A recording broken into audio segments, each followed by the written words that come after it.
ALS Awareness Month. If you don't know what ALS is, the official name, amyotrophic lateral sclerosis, often referred to as Lou Gehrig's disease. To talk more about this this month and some things going on today, Leanne Johnson is here from the ALS Society. Hi, Leanne. How are you? Good to have you here. And Trevor Cranney is here. Trevor was recently, in the last couple of years, diagnosed with ALS. Actually, December of 2012. December of 2012, so not long ago. Not long ago. Wow, that's a bit of a shocker, eh? It's quite a shock, absolutely. Yeah.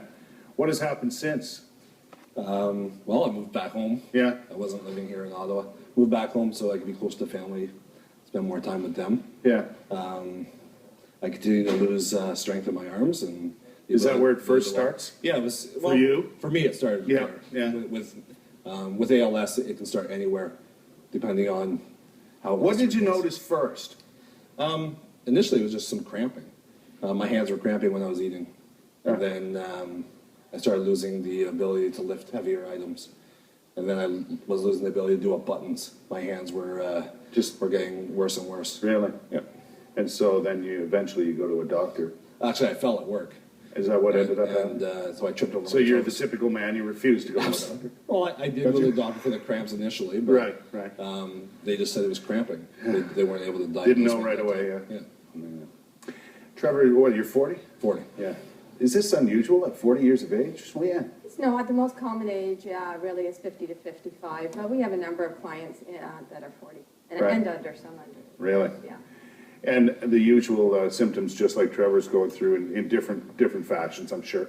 Yes, it can progress in any way. It can start with slurring of the speech. It can start with your weakness in your hands like Trevor, or falling because you have a drop foot and you're not able to pick up your feet properly. Right. In the legs. And then it just progresses right through. Yeah, you were just saying you had trouble with the card and the meter inside. Yeah. Little things like that. Yeah, just little things like that. You know, picking up. Does it drive you nuts? Oh, it drives me absolutely. Yeah, reaching out to shake someone's hand is difficult too. Really? Yeah. You are not afraid though to get out and speak about it, and absolutely that's admirable. You people need to know what this is all about. Absolutely. Yeah. The funding is not there. It's a lot of work to raise the money required to find a treatment and a cure. What do you want them to know? What do you want people to know about ALS and what? Well, I think what's really important is it's underfunded compared to other diseases you hear. It's not a mainstream disease. You know, 3,000 people in Canada have ALS. You know, that's less. You know, I don't know. It's just a small number, right? Right. Yet it's a pretty serious matter. It's a killer. Yeah. Right. Yeah. The average life expectancy is 3 to 5 years after diagnosis. How do you feel about that? I plan on beating that odd. Do you? Absolutely. Yeah. Yeah. Why not take it head on and absolutely and you know, live life to its fullest and extend it as far as you can. Lou Gehrig said he was given a gift. Yeah. And I believe I have too. I've been given the opportunity to spread awareness. Yeah. And that's a beautiful way of looking at it, don't you think? It is. Many of our clients are extremely positive. It's very inspiring. Right. Are we getting anywhere? Is there research? Is there anything going on? There's a lot going on right now, and we're probably better off in research than we ever have been, but we're not there yet. No. That's why we've got the Walk for ALS coming up and this Awareness Month, amongst other things. When's the walk?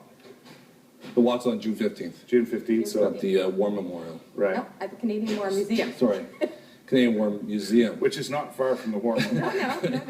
You might still hear us. Yeah, exactly. Yeah. So people can get involved, raise money, raise awareness at the same time? Yes, that would be great. They can go to the Walk website, walkforals.ca. Right. And we usually have about 1,000 people at the walk. It's at the War Museum at 11 o'clock in the morning. The chief of police will be there. Lots of police presence because we've lost a couple of police officers in the last couple of years. Exactly. Police have supported us greatly. Yeah.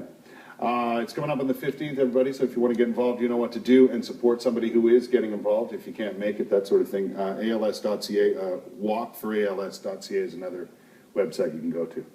Thanks so much, guys, for coming down. Thank you very much. Trevor, good to see you. Take care. 12 minutes after 8 o'clock. We'll take a break.